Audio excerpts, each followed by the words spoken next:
हम लोग physics chapter पढ़ेंगे जिसमें कार्य और ऊर्जा चैप्टर पढ़ेंगे, जिसमें थ्योरी चलेगा प्लस में all exam previous year question करेंगे। अगर आप लोग चलिए स्टार्ट करते हैं हम लोग कार्य और ऊर्जा चैप्टर, इसमें theory plus all exam previous year question को देखते हुए करेंगे। चलिए हम लोग स्टार्ट करते हैं।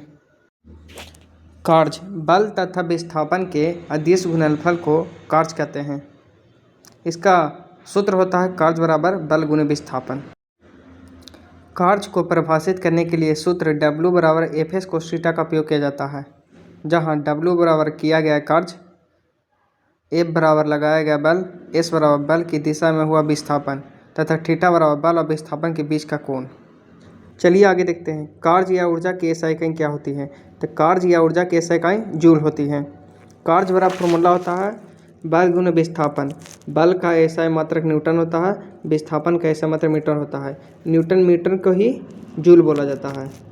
न्यूटन बल को 1 मीटर की दूरी तक बल की दिशा में लगाने में किया गया कार्य के बराबर होती है। इसे न्यूटन मीटर के रूप में भी जाना जाता है। 1 जूल बराबर न्यूटन गुणे मीटर, मतलब 1 जूल बराबर 1 न्यूटन गुणे 1 मीटर को ही 1 जूल के बराबर होती है। इसको आप याद रखिएगा।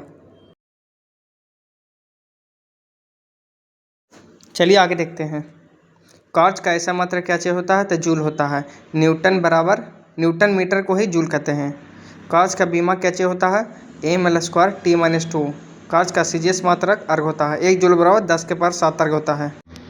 1 जूल बराबर 10 के पावर 7 अर्घ होता है और 1 अर्घ बराबर 10 के पावर -7 जूल होता है। इसको आप याद रखिएगा क्वेश्चन। चलिए फिर से हम बताते हैं। कार्य बल तथा विस्थापन का अदिश गुणनफल होता है।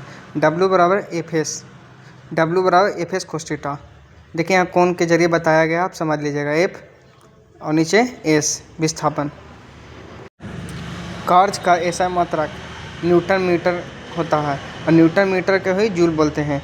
kg मीटर प्रति सेकंड स्क्वायर गुने metre, kg metre square second -2 बराबर जूल कहते हैं।